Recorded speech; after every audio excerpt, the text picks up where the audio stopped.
오늘 사도는 예수 그리스도의 비밀에 대해서 말씀을 하신 후에 자신이 이 비밀을 위하여 더욱더 힘써 사역을 하겠다 이렇게 이야기를 합니다. 우리가 그를 전파하여, 여기서 그는 예수 그리스도이십니다. 예수 그리스도는 하나님의 경륜의 비밀을 여는 열쇠이지요. 이 열쇠를 갖다 주면 열쇠를 가지고 하나님의 경륜의 화원, 그 문을 열면 그 안에 온갖 꽃으로 아름답게 뒤덮여 있는 화원을 발견하게 될 것이며, 그 속에 들어가 꽃 사이로 난 오솔길을 걸어가면 정말 아름답고 또 상큼한 꽃을 경험하게 될 것입니다. 하나님의 경륜은 어려운 것이 아닙니다. 하나님께서 이 세상을 구원하고자 하신다는 구원의 계획은 결코 어려운 것이 아닙니다. 문제는 우리가 그리스도라고 하는 열쇠를 제대로 가지고 있지 않은 거예요. 열쇠가 다르면 문을 열 수가 없습니다. 어느 때 열쇠가 없어서 이게 맞나 저게 맞나. 참 우리 사찰 집사님은 열쇠를 많이 가지고 있습니다.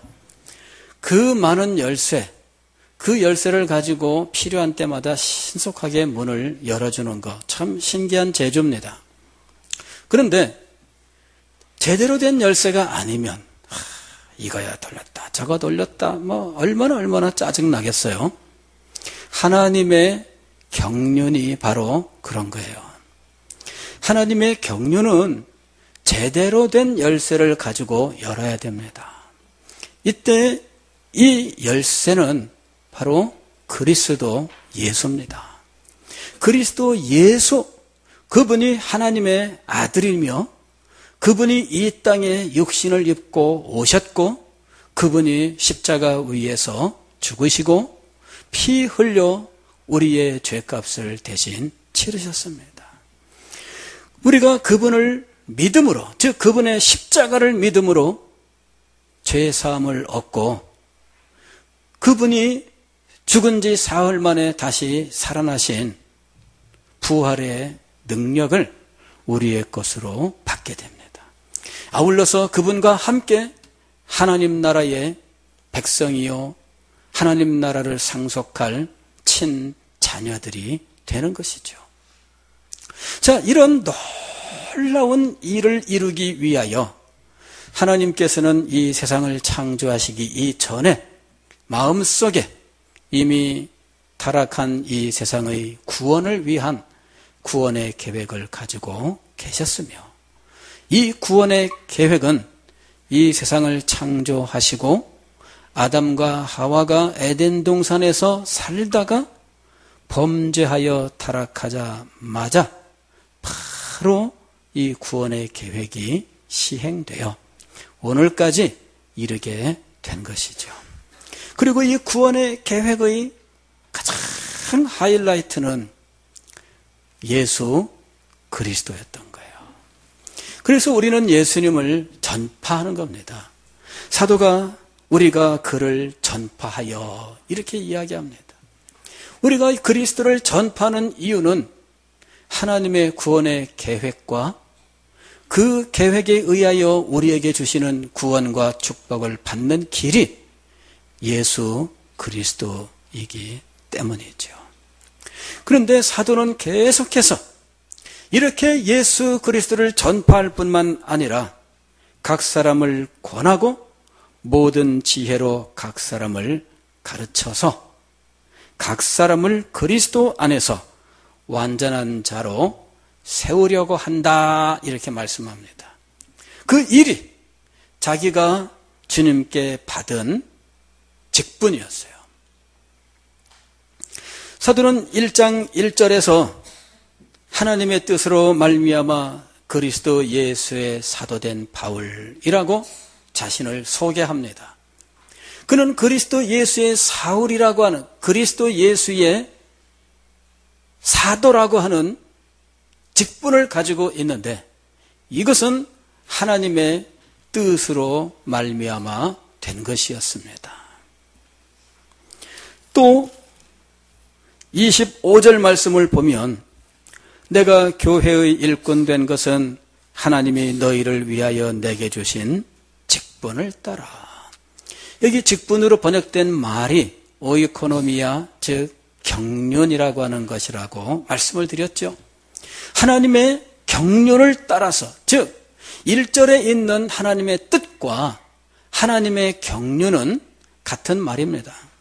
하나님의 뜻으로 사도가 되었지요. 하나님의 경륜으로 사도가 되었습니다. 경륜은 마음속에 작정된 계획을 의미하는 겁니다. 그리고 그 계획을 질서 있게 하나하나 성취해 나가는 것을 의미하죠. 하나님의 뜻도 마찬가지로 일정한 목표가 있는 것입니다. 그래서 이것은 서로 같은 말을 이렇게 바꾸어 쓰고 있는 거예요. 사도는 하나님의 뜻을 이해합니다. 사도는 하나님의 경륜을 이미 잘 알고 있습니다.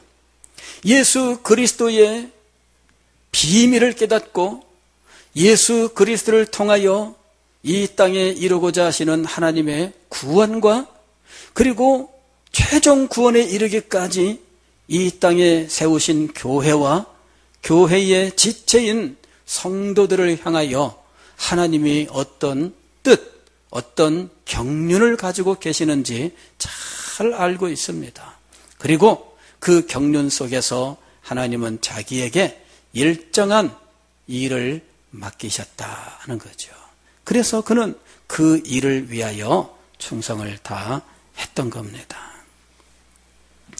자, 그가 이해한 일은 무엇이냐 하면 하나님의 최종 구원이 이루어지기까지 이 땅에 있는 교회를 섬기고 성도들을 섬기는데 그 일의 가장 기본은 성도들을 온전한 자로 세우는 거예요. 오늘 여기 말씀을 보면 우리가 그를 전파하여 각 사람을 권하고 모든 지혜로 각 사람을 가르침은 그 이유는 각 사람을 그리스도 안에서 완전한 자로 세우려 함이니. 성도들을 완전한 자로 세움으로 교회를 완전하게 세우는 겁니다.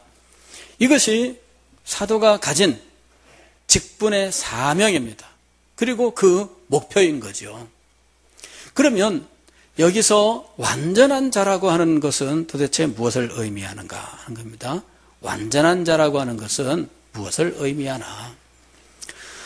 우리 생각에 완전하면 흠이 없고 잘못도 없고 정말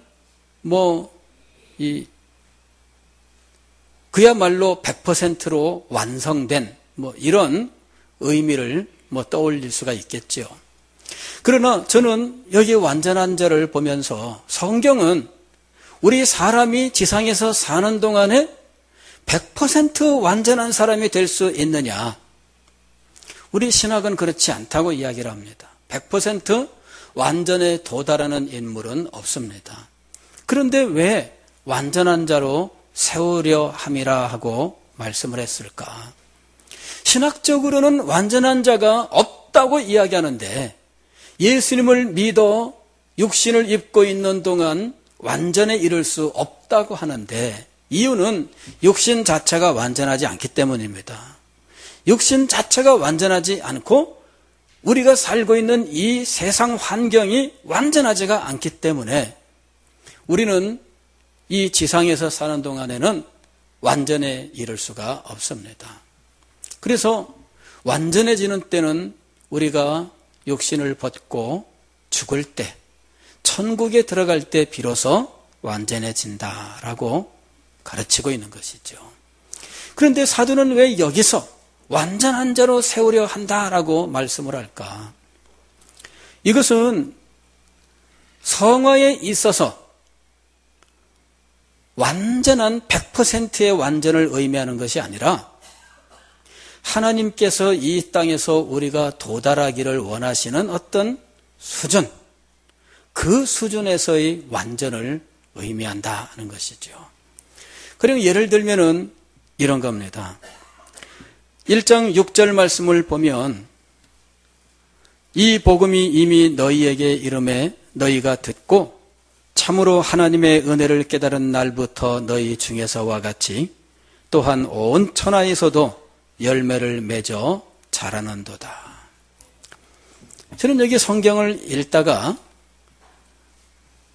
좀 순서가 잘못되지 않았나 하는 생각을 한 적이 있습니다. 그건 뭐냐면은 열매를 맺어 자라는도다 하는 말씀이에요. 제가 언뜻 이 성경을 읽을 때에는 자라나야 열매를 맺는 거 아닐까 하는 거죠. 어떻습니까? 자라야 열매를 맺는 거예요. 그래서 그동안에 저도 설교를 하던 교육을 하던 우리는 영적으로 성장하고 그 다음에 영적으로 열매를 맺고 이런 식으로 제가 늘 가르쳤던 겁니다. 근데 골로새서 1장의 말씀을 읽으면서 열매를 맺어 자라는도다 하니까 굉장히 생소하고 잘 이해가 안 돼요. 그 다음에 이 교회를 위하여 사도가 기도를 하고 있는데 여기 10절 말씀을 보면 주께 합당하게 행하여 범사에 기쁘시게 하고 모든 선한 일에 열매를 맺게 하시며 하나님을 아는 것에 자라게 하시고 이랬어요. 모든 선한 일에 열매를 맺고 하나님을 아는 것에 자라게 하시며 여기도 순서가 어떻게 되어 있냐면은 열매를 맺은 이후에 자라는 것으로 되어 있더라고요. 그래서 이 성경을 읽으면서 제가 평소에 가지고 있었던 순서와 달라서 이해가 안 됐어요. 이게 도대체 무슨 말씀일까? 어느 순간 이 말씀에 깨달음이 왔는데 열매도 맺히는 것으로 끝나는 것이 아니라 자라야 한다 하는 사실이었습니다. 제가 농사를 지어본 적이 없기 때문에 그 의미를 알지 못했던 겁니다.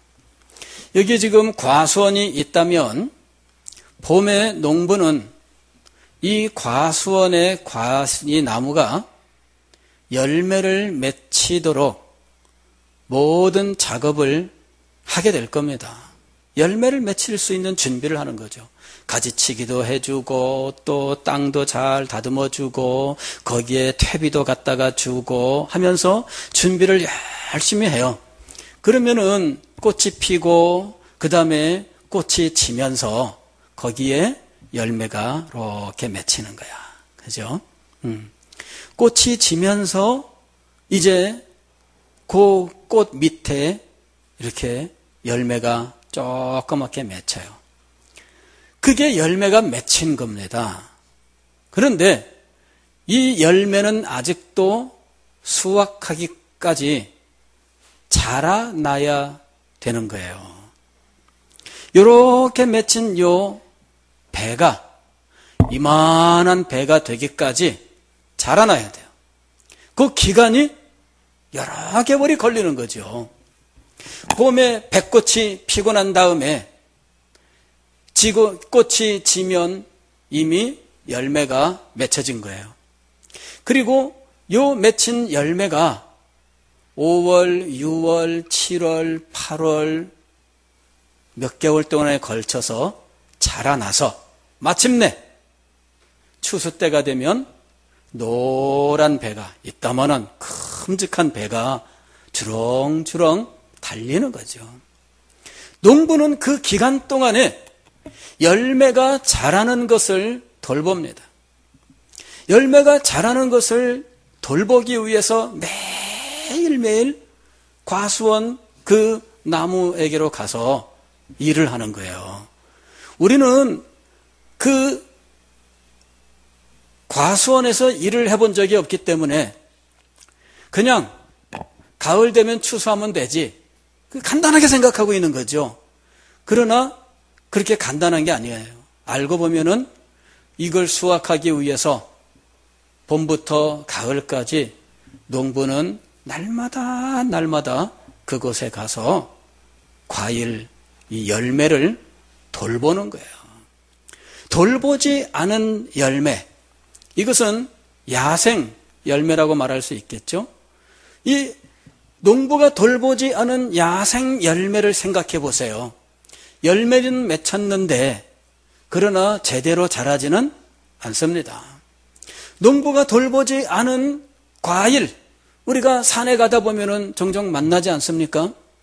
사람이 돌보지 않고 심혈을 기울여서 양분도 주고 이런저런 외부의 어떤 변수들을 막아주고 돌보지 않은 이 과일들은 가을날 농부가 돌보아서 수확한 이 열매와 비교 자체가 되지를 않습니다. 애초에 모양과 크기, 맛, 모든 면에서 차이가 나요. 사람이 손도 대지 않고 가만 놔뒀는데 기가 막히게 아름다워서 그걸 가져다가 시장에 팔았더니 최고 값을 받았더라. 그런 경우는 없습니다. 그래서 제가 어느 날 그 말씀을 깨달은 거예요. 아하, 열매를 맺고 그 열매가 자라야 되는구나. 그러면 우리 믿음의 세계에서 열매를 맺는 것과 열매가 자라는 것은 무엇을 의미하는가? 이것이 애초에 사도가 골로새 교회를 위해서 이야기할 때 자신이 하나님 앞에 감사하는 내용에 대해서 설명할 때 등장합니다. 3절 이하의 말씀을 보면 우리가 너희를 위하여 기도할 때마다 하나님 곧 우리 주 예수 그리스도의 아버지께 감사하노라. 왜냐하면 그리스도 예수 안에 너희의 믿음과 모든 성도에 대한 사랑을 들었으며 너희를 위하여 하늘에 쌓아둔 소망으로 말미암음이니 곧 너희가 전에 복음 진리의 말씀을 들은 것이라.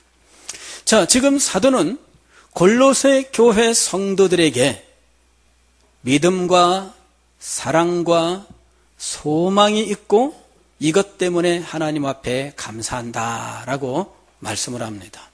그런데 그들 속에 있는 믿음과 사랑과 소망은 어떻게 생겼는가 하는 거죠.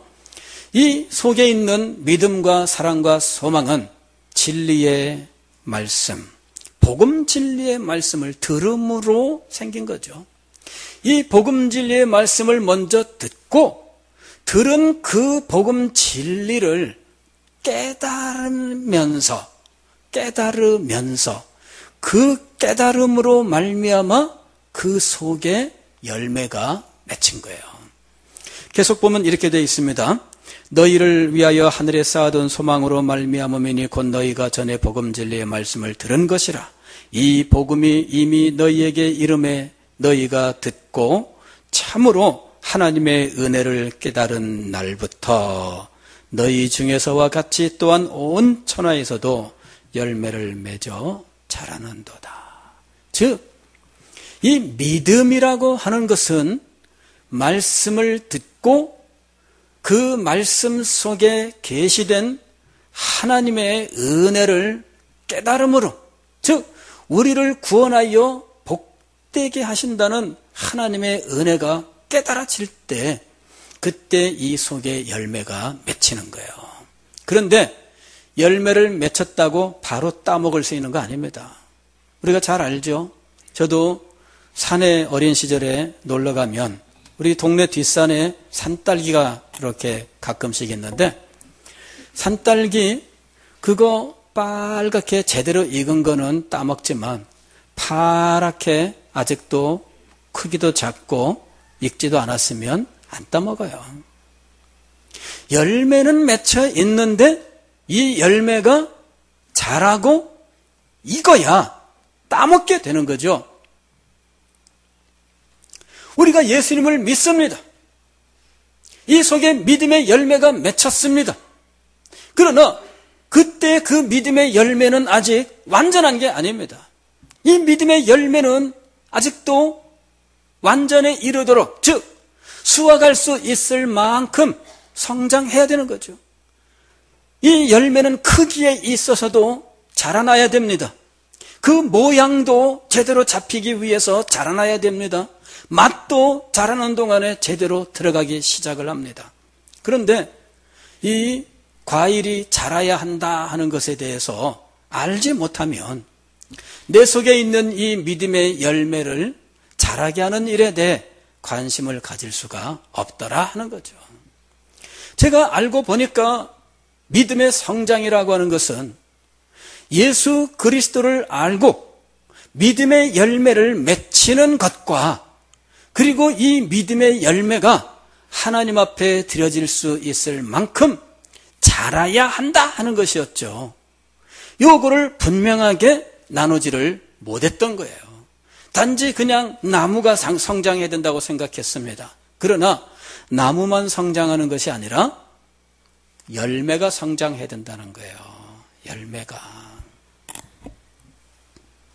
여러분 속에 참된 열매가 맺혔습니까? 그리고 이 열매가 자라나고 있습니까?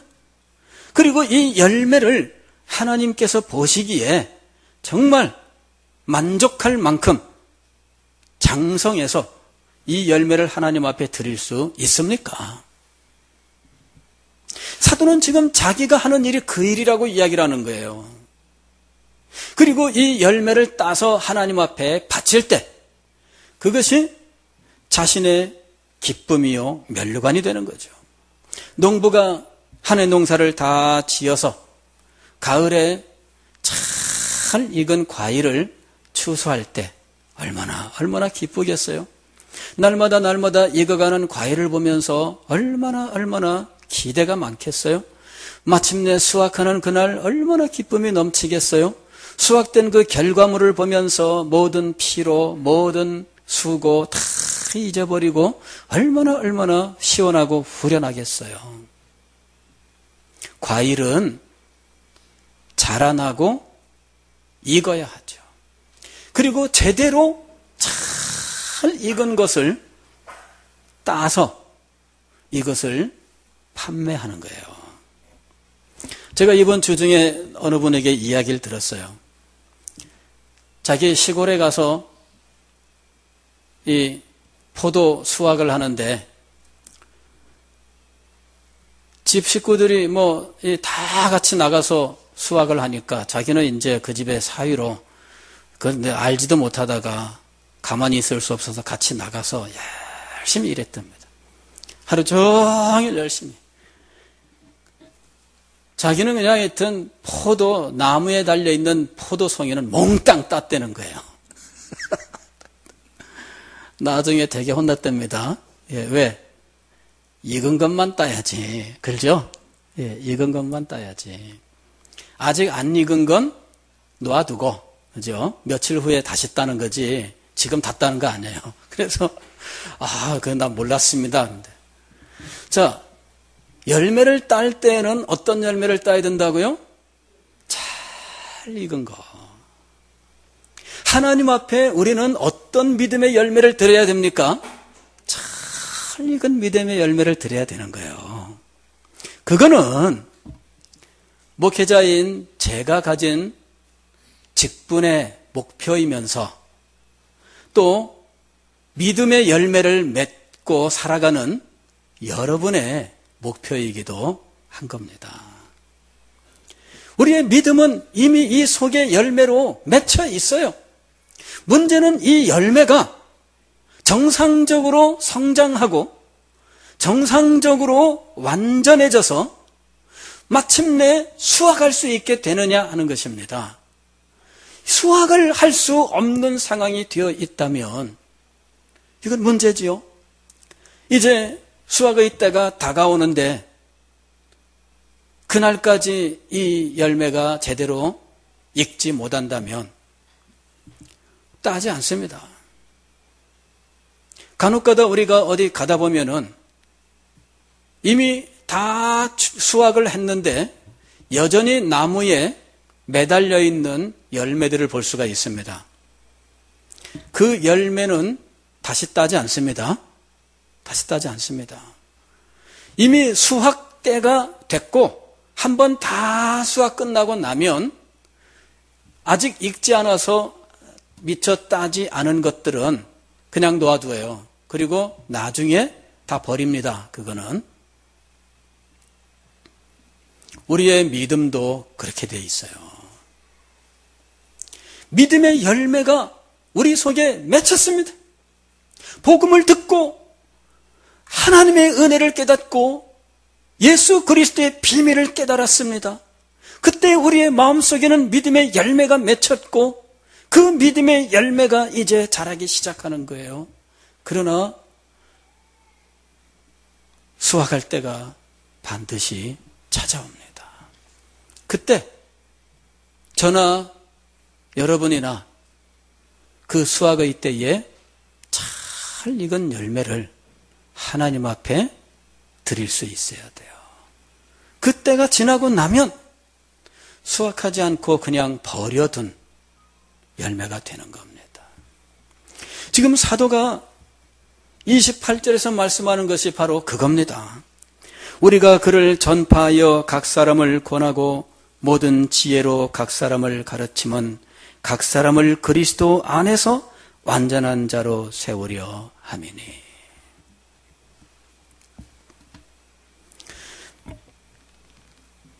열매를 맺힌 이 과일 나무는 수확하기까지 얼마나 많은 일들을 겪는지 몰라요. 그래서 이 맺힌 열매가 완전한 열매로 수확하기까지는 몇 퍼센트나 이 열매를 맺을까? 저는 거기에 대해서는 알지를 못합니다. 다만 분명한 것은 100개의 열매가 맺혔다고 해서 100개의 열매를 수확하는 것은 아니더라 하는 것이죠. 그 사이에 무슨 일이 있길래 100개의 열매를 100개의 완전한 열매로 수확을 할 수 없게 되는 것일까? 가지가지 문제들이 발생합니다. 첫째는 영양 공급이 원활하지 못할 때, 그렇죠? 영양 공급이 원활하지 못하다면 이 열매는 제대로 성장할 수가 없습니다. 둘째로는 벌레를 먹는다면 이 열매는 제대로 성장하지 못합니다. 간혹 가다가 겉으로는 멀쩡한 과일을 우리가 만날 수 있잖아요. 보기도 좋고 크기도 그렇고 뭐 다 좋아. 그런데 사다가 이 과일을 반을 딱 잘랐더니 가운데 벌레가 먹어가지고 그런 경우들 볼 수 있죠. 이런 걸 팔았어? 가서 따집니다. 그렇죠? 그건 온전한 게 아니에요. 벌레 먹으면 중간에 이 과일이 떨어지기도 하고 모양이 엉망이라서 수확할 수도 없고 모양이 온전하더라도 속에 벌레 먹으면 우리는 그건 제대로 사용할 수가 없어요. 그래서 과일이 100개의 열매를 맺혔다고 해도 100개 다 수확하지 못하는 이유가 있는 거예요. 영양이 공급되지 못하면 상품이 될 수가 없어요. 쭈글쭈글하고 엉망됩니다. 또 벌레 먹으면 이건 제대로 클 수 없습니다. 그 다음에 기후의 영향을 받아요. 가뭄이 들었다. 그러면 또 걱정 많죠. 농부는 가뭄의 때에 걱정이 많습니다. 그래서 비가 내려야 되는데 뭐 얼마나 걱정이 많아요. 그런데 이번에는 비가 내렸어요. 비가 내리면 또 비 온다고 걱정이 많아요. 아이고야, 이 비 온 다음에 과일 다 떨어지겠네 이러는 거예요. 비 온 다음에 과일 많이 떨어집니다. 비 온 다음에 비 오면은 과일 떨어지겠네 이러는 거예요. 그 다음에 태풍의 소식이 있으면은 또 걱정이 많아요. 태풍이 오면 어떻게 되나? 태풍 때문에 바람이 막 불고 이게 막 우수수 떨어지면 태풍 지나간 다음 날 농부는 밭에 가서 아주 낙심을 해요. 아이고, 땅에 그냥 막 쫙 떨어진 다 크지 않은 그 열매를 보면 얼마나 가슴이 아프겠어요. 그런데 그 모든 일들이 우리 교회 안에서 일어나고 있습니다. 때로는 울타리를 허물고 야생 동물들이 그 안으로 들어와서 이 과일 나무 자체를 갉아먹어 해치는 일들이, 때로는 하늘의 새들이 날아와서 맛있다고 콕콕콕콕 쪼아먹는 일도 생깁니다. 그래서 이 과일이 완전하게 장성해서 상품이 되기까지는 농부의 지대한 관심과 돌봄이 필요한 것이죠. 이게 우리 교회 안에서 벌어지고 있습니다. 이런 일들이 여러분의 마음속에서 일어나고 있습니다. 이걸 우리가 잘 알아야 돼요. 열매는 맺혔는데 못 쓰게 되는 일들이 얼마나 많은지.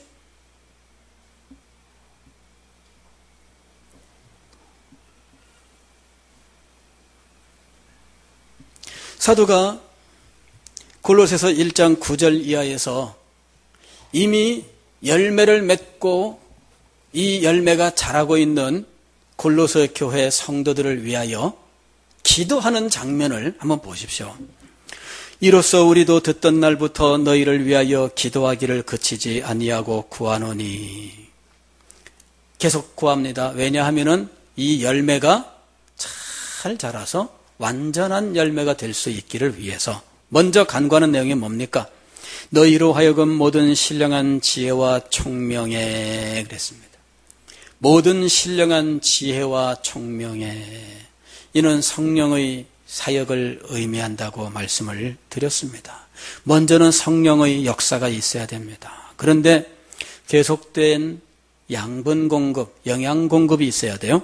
하나님의 뜻을 아는 것으로 채우게 하시고, 이게 영양 공급이에요. 영양이 계속 공급이 돼야 돼요. 하나님의 뜻, 다시 말씀을 드리면 성경 말씀을 퀴즈식으로 배우는 것이 아니라 일관된 하나님의 뜻, 하나님의 목적이 있는 뜻을 관통하는 식으로 성경 말씀을 배워야 한다 하는 거예요. 다시 말씀을 드리면 하나님의 경륜을 배워야 돼요. 복음을 듣고 예수 그리스도의 비밀을 깨달아 믿음의 열매를 맺힌 사람에게 하나님의 경륜이라고 하는 이 성경의 전체 교훈이 영양으로 공급이 돼야 됩니다. 그게 하나님의 뜻을 아는 것으로 채우는 거예요. 그 다음에 주께 합당하게 행하여 범사에 기쁘시게 하고 모든 선한 일의 열매를 맺게 하시며, 요 열매가 이제 본격적으로 모양을 갖추고 자라나는 거죠. 하나님을 아는 것에 자라게 하시고 그의 영광의 힘을 따라 모든 능력으로 능하게 하시며 기쁨으로 모든 견딤과 오래 참음에 이르게 하시고. 요게 그 과정에 있는 가지가지 이 변수들, 영양 공급과 벌레와 그 다음에 기후, 뭐 가뭄이든 장마든 태풍이든 그 다음에 이런저런 짐승들의 새나 혹은 무슨 자그마한 야생 동물들이 나무와 열매를 해치는 일들, 이거를 막기 위하여 하나님 앞에 기도하는 거예요.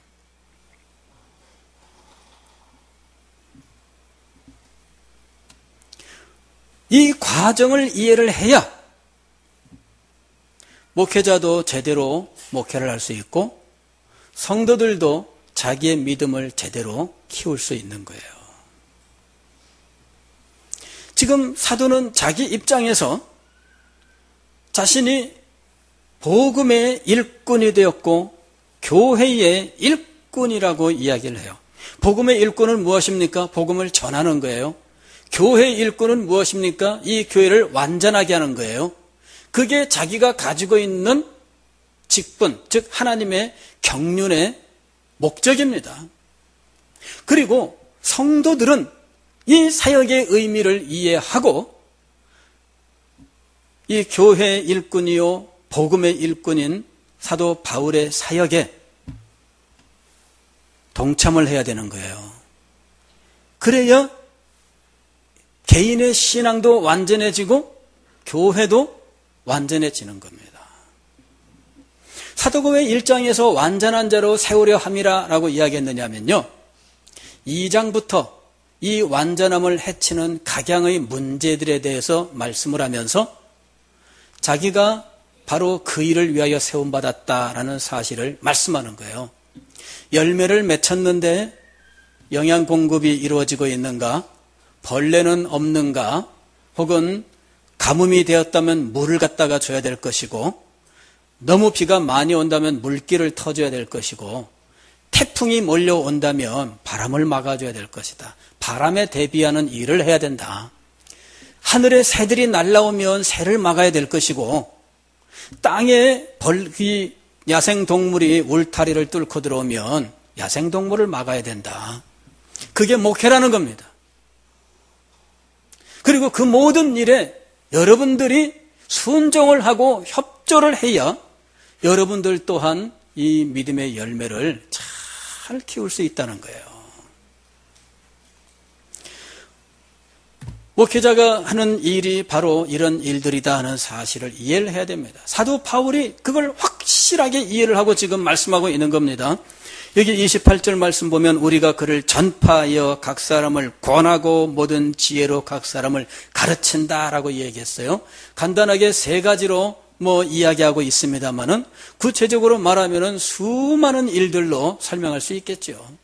분명한 것은 뭐냐 하면은 맺힌 열매가 제대로 장성하여 마침내 수확의 때에 그 아름답고 그 달콤한 열매를 따서 하나님 앞에 드리는 거예요.